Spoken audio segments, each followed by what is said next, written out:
Welcome back, ladies and gentlemen. We have a new character that has arrived in Mortal Kombat Onslaught. We're going to take a quick look at him, have a look at his kit, have a look at some of the gear you might want to put on him, and how he's going to be most effective if you are able to unlock him. I do have some of the blue orbs saved up, so that way we can have a few goes at trying to unlock him. I'm not going to wail out on this, so you're not going to see 80 pulls to guarantee that we get him. But let's have a quick look at him right here. And here he is, Arctika Sub Zero, with that classic shredder look that he had back in Mortal Kombat Deception.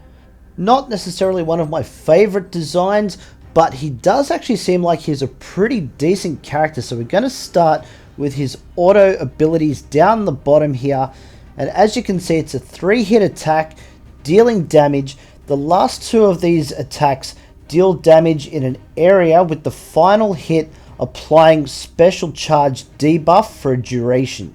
Now that special charge debuff is going to come into play a little bit later, so that's why I've started with the auto ability. Let's have a look at the passives now, because he does have some pretty interesting mechanics here. And the first passive ability, all enemies targeting this character have their special charge rate reduced by a percentage. When 2 or more enemies are targeting this character, his defense increases by a percentage. Then as you go up and level this character up a bit more, those percentages grow and grow. So the idea of this is you want multiple characters attacking him at the same time. He's meant to draw that attack in to really get the most benefit out of this kit.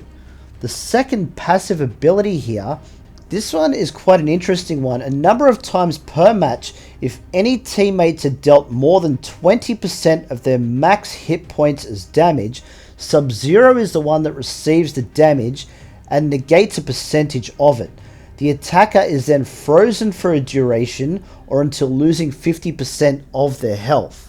So we can already see that Sub-Zero is really meant to negate some of those big damage dealers that are in the game already. So let's take a look at his special ability, the Permafrost. Sub-Zero surrounds himself in a blizzard that deals area of effect damage over the blizzard's duration. Now once you get this ability up to level 3, if any enemy within the blizzard has special charge debuff applied to them, the duration of that debuff is doubled and the AoE size increases. So this is actually pretty big, because his auto ability is the one that's going to apply that debuff. So anyone that he is attacking is going to be within the range of that blizzard straight off the bat. So the more characters that are attacking him, the better chance he's going to be applying that to multiple characters at the same time. So this could be a huge advantage, because not only are you slowing down the cooldown of their special ability, they're not going to be able to use that. You're going to increase the length of that debuff, really preventing them from using their big moves. At level 7 though, if any enemy within the blizzard has more than 75% special charge, they are instantly frozen for 5 seconds or until losing 15% of their health. And also the area of effect size does increase once again. Now obviously there's a fair investment in getting these abilities up to level 7. It's not something that you're going to be doing straight away as a free-to-play player. However, it's a character that you will be able to work on over time and will be quite advantageous to you in so many different areas of the game. Speaking of which, let's head to our special summon. I do have 7 of these saved up, so let's see what we can get out of this. And while I'm doing that, I'm going to run through a little bit about some of the gear that you might want to run. The best gear set that I think you should run on this one is the haste set, simply because you want to reduce those cooldowns as fast as possible. You really want to make sure that you keep applying those debuffs and being able to use that Permafrost as often as possible.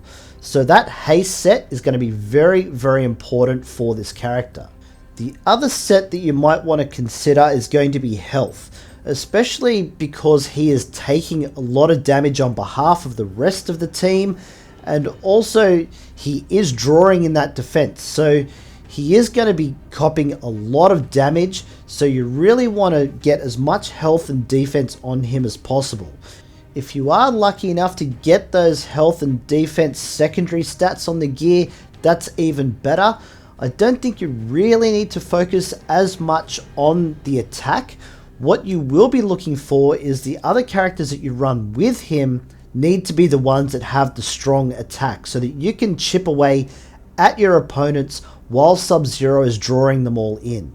Now, as you can see, my luck has been pretty bad so far on these pulls. All 3-star characters so far. Actually, I'd be better off playing poker at the moment with all of these doubles that I am getting. Nonetheless, all of these affinity souls are going to help out in upgrading the stars of some of these other characters. Well, there you go. 6 pulls, I've got 3 doubles. That's not really what I had in mind here. Not that I was expecting to be able to get Sub-Zero out of 7 pulls. I really want to make sure that you're doing the 80. I am not a whale. If you really want to see me going all out, getting these characters into my roster, all you guys need to do is smash that subscribe button. But that's it for this one, guys. Don't forget, like and sub. You know the deal.